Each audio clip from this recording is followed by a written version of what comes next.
Everyone, good morning. Welcome back to my channel. আশা করি তোমরা সবাই খুব ভালো আছো, আমিও ভালো আছি। আমার একটা নতুন এনার্জেটিক ব্লগে তোমাদের সকলকে স্বাগত জানিয়ে ব্লগটা শুরু করছি একদম সকাল সকাল রান্নাঘর থেকে। ভোরবেলায় ঘুম থেকে উঠে বাসি সমস্ত কাজকর্ম সেরে ফ্রেশ হয়ে বাসি জামা কাপড় টাপড় ছেড়ে নিয়ে পুজোটা করে নিয়েছি। দু একদিন হলো স্নানটা আর করছি না, ওয়েদার চেঞ্জ হচ্ছে তো, আর আমার একটুখানি ঠান্ডার ধাঁচ আছে। নিজের শরীরের কথা চিন্তা করেই 2-3 দিন হলো আর সকালে স্নানটা করছি না। বছর দেড়েক আগে পর্যন্ত আমি বেলাতেই স্নানটা করতাম, রান্নাবান্না শেষে ঘর বারান্দা মুছে তারপরে স্নানে যেতাম। কিন্তু এই সকালে স্নান করার অভ্যাসটা হয়ে যাওয়াতে না স্নান করলে পরে কেমন যেন একটা অস্বস্তি লাগে। স্নান টান করে ফ্রেশ হয়ে জামা কাপড় টাপড় ছেড়ে নিয়ে একেবারে কাঁচা ধোয়া পরিষ্কার জামা কাপড় পরে যখন পুজোয় বসি তখন মনের মধ্যে যেন আলাদা একটা শান্তি লাগে। তারপরে সংসারের কাজকর্মে হাত দিলে পরেও মনে হয় যেন একটা বড় কাজ, অনেকটা রিল্যাক্সভাবে কাজকর্ম করতে পারি। কিন্তু এই ওয়েদার চেঞ্জের সময় নিজের শরীরের খেয়ালটাও তো রাখতে লাগে। যাই হোক, রান্নাঘরে এসে কাউন্টার টপটা ভালো করে মুছে নিয়ে জিরে ভেজানো জলটা একটু গরম করে খেয়ে নিলাম। আর বাবুকে আর মাম্মামকে আমি গরম জল করে দিয়েছি। আজকে আমন্ড বাদাম ভেজাতে একদম ভুলে গেছি, তাই জন্য আর আমন্ড বাদামটা খাইনি। 4টে করে খেজুর আমরা 3জনেই খেয়েছি। সকালবেলা জল খাবারে আমি আর বাবু আজকে ওটসের চিলা খাবো। মাম্মামের আজকে সেটা খেতে ইচ্ছা করছে না, আর ওই পাউরুটি এনেছিলাম, বললে একটু ডিম পাউরুটি বানিয়ে দাও। আমি বাটার মাখিয়ে পাউরুটি দুটো দিয়ে ওই ডিম পাউরুটি মতো করে নিলাম। তারপরে এই ফ্রাইং প্যানেই আমার আর বাবুর জন্য 2টো ওটসের চিলা বানিয়ে নেব। ডিটক্স ওয়াটারটা খেয়ে নিয়ে মামামের জন্য আগে ডিম পাউরুটিটা বানাচ্ছিলাম, আর এটা হতে হতে মাঝে মধ্যে গিয়ে আমি ওই ছাদে ডিশওয়াশারটা খুলে নিয়ে বাসনগুলো জায়গায় গুছিয়ে তুলছি। সকালবেলাতে রান্নাঘরে রান্নাবান্না শুরু করার আগে যদি বাসনপত্রগুলোকে গুছিয়ে নেওয়া যায় তাহলে কিন্তু কাজকর্ম করতে অনেকটা সুবিধা হয়। এই যে মামামকে খাবারটা দিয়ে দিলাম, ও খেয়ে নিচ্ছে, আর বাবু এই সময়তে ছাদে বসে ফোনে ওর ব্যবসারই কথাবার্তা কারোর সাথে বলছে। সংসারের কাজকর্মগুলো যদি আমরা প্রথম থেকেই গুছিয়ে করতে শুরু করি তাহলে কিন্তু সব সময়ের জন্য আমাদের ঘরবাড়ি পরিষ্কার পরিপাটি থাকবে।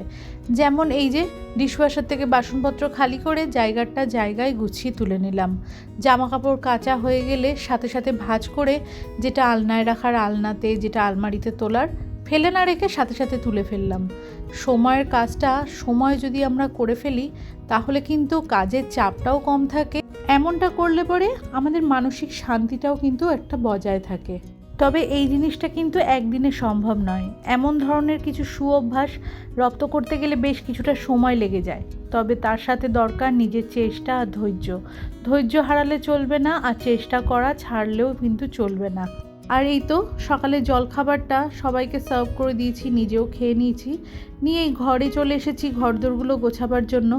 জল দিলাম 2 দিন, কিন্তু এই ছোলা গাছটা আর ঠিকঠাক হলো না।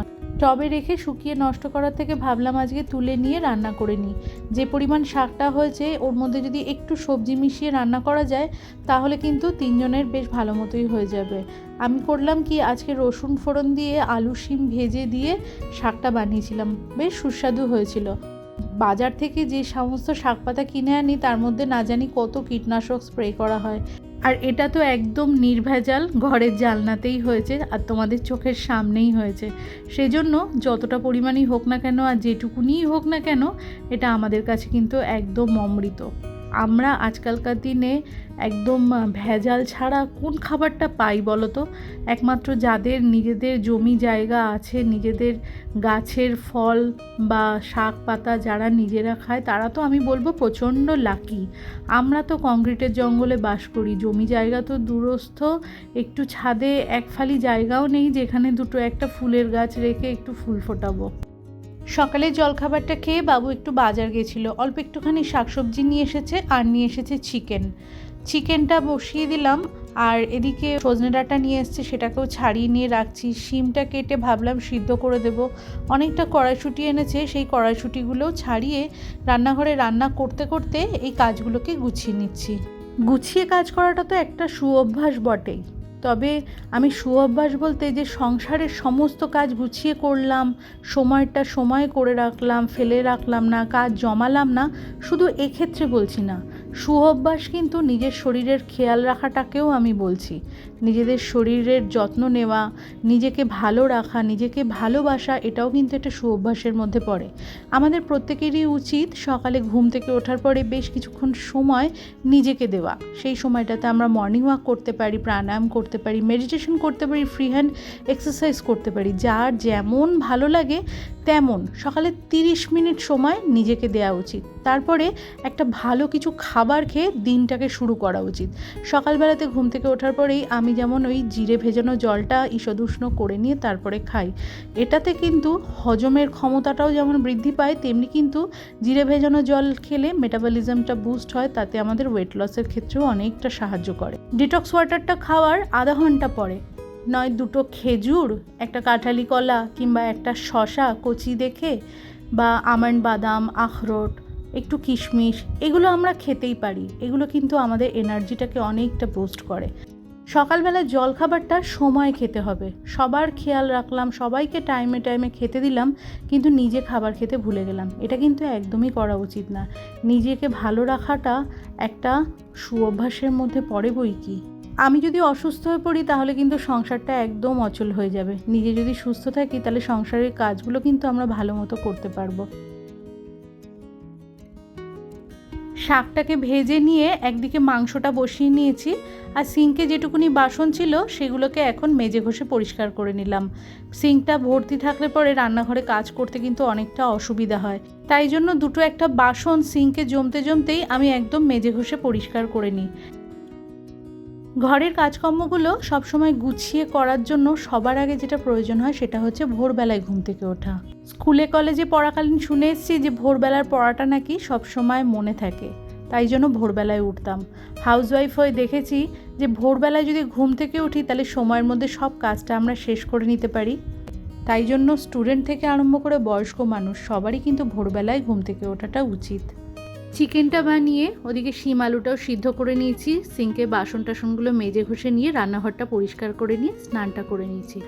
দুপুরের খাবারের সময় হয়ে গেছে। এই ছোলা শাক ভাজা আর চিকেন কষা, স্যালাডে পেঁয়াজ। তোমাদের সাথে দেখা হচ্ছে আবারও আমার বিকালবেলাতে। মামা আগে থেকেই বলে রেখেছিল আজকে একটুখানি ঝালমুড়ি খাবে, তাই জন্য আলু কেটে একদম সিদ্ধতে বসিয়ে আমি সন্ধেটা লাগাতে চলে গেছি। সন্ধে দিয়ে এসে একটু ঝালমুড়ি বানিয়ে দেবো।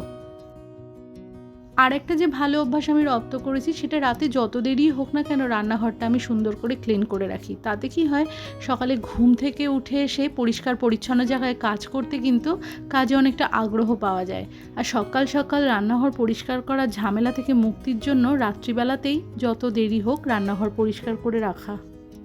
আমার সংসারে যেমন ধরন আমি কাজকর্মগুলো সেই অনুযায়ী করি। তোমাদের যার সংসারে যেমন ধরন সেই বুঝে নিজেদের সংসারটা কিন্তু গোছানোটা উচিত। সকালবেলাতে ঘুম থেকে উঠে বিছানা ছাড়ার সময়তে আমি বিছানাটা কোনো রকমে একটুখানি ক্লিন করে রাখি। পরে যখন জলখাবার খাওয়া হয়ে যায় সময় বুঝে নিয়ে বিছানাটা খুব সুন্দর করে গুছিয়ে রাখি। আমরা প্রত্যেক হাউসওয়াইফরা দীর্ঘদিন ধরে সংসার জীবনে কাজ করতে করতে যে অভিজ্ঞতাটা অর্জন করেছি, তা দিয়ে পরিস্থিতিকে সামলে নিয়ে কিভাবে গুছিয়ে কাজ করতে লাগে তা কিন্তু আমরা শিখেই যাই। তবে এক একজন মানুষের কাজের ধরন তো এক এক রকম। আমি যে সব কিছু জানি তা তো নয়, আমিও কিন্তু অনেকের দেখে অনেক কিছু শিখি বা জানি। আর যদি ভালো কোনো জিনিস রপ্ত করতে পারি সেটাও কিন্তু এই ভিডিওর মধ্যে দিয়েই তোমাদের সাথে শেয়ার করি।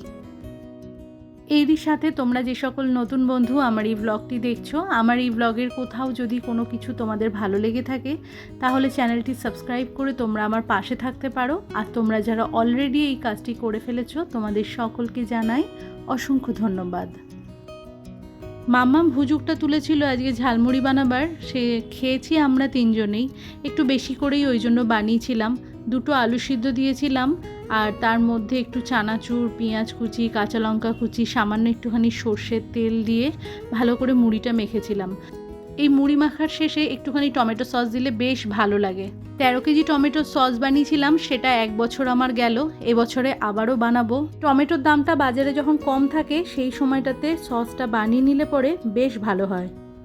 Hello everyone, good evening, welcome back to my channel. আশা করি তোমরা সবাই খুব ভালো আছো। সকাল থেকে ব্লগটা শুরু করেছি, সন্ধ্যেবেলা এসে তোমাদের সাথে কথা বলছি।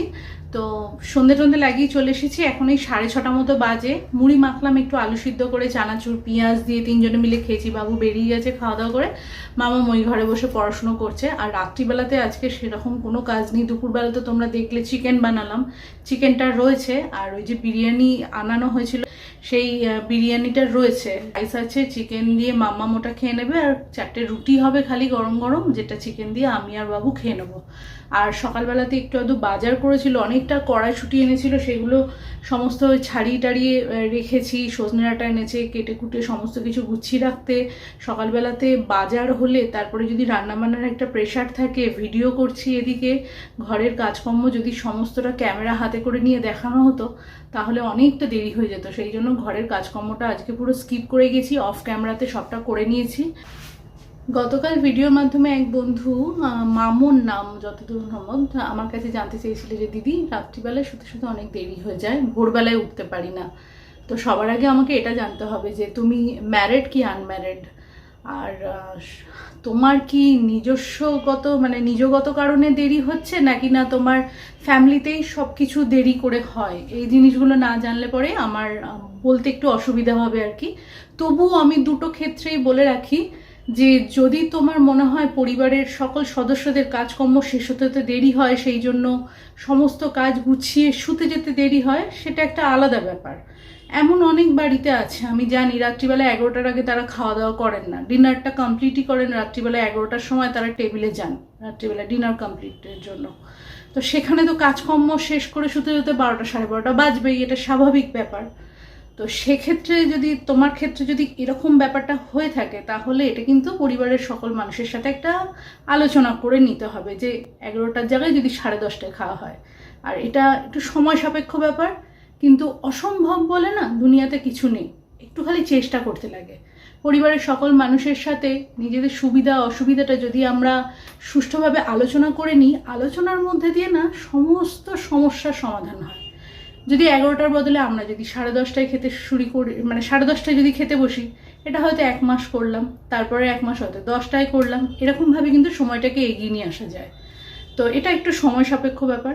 আর যদি তোমার নিজগত কারণে যদি দেরি হয়, তুমি যদি ধরো সমস্ত কাজকর্ম মিটিয়ে রাত্রিবেলায় শুতে শুতে দেরি করো, মোবাইল ঘাঁটছো, হয়তো বা টিভি দেখছো বা গান শুনছো, যে কোনো কারণেই সবাই হয়তো কাজকর্ম শেষ করে ঘুমোতে চলে গেছে, তুমি তখনও টিভি নিয়ে মোবাইল নিয়ে বা বই পড়ে বা যে কোনো কারণে তুমি সময়টা দেরি করছো, তাহলে সেটা কিন্তু সম্পূর্ণ নিজেকে বোঝাতে লাগবে যে আমি যদি দেরিতে শুই তাহলে আমার উঠতে তো দেরি হবে, এটা খুব স্বাভাবিক ব্যাপার।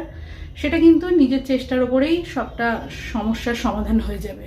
কিন্তু যদি পরিবারের অন্যান্য মানুষরা এর মধ্যে জড়িত থাকে তাহলে একটু সময় লাগবে। সম্ভব সবই, একটু সময় লাগবে। মুড়ি খেয়ে নিজের জন্য 1 কাপ গ্রিন টি বানিয়ে আজকের ব্লগটা এখানেই শেষ করছি। তোমরা ভালো থেকো, সুস্থ থেকো, দেখা হচ্ছে নেক্সট ব্লগে। ততক্ষণের জন্য টাটা, গুড নাইট।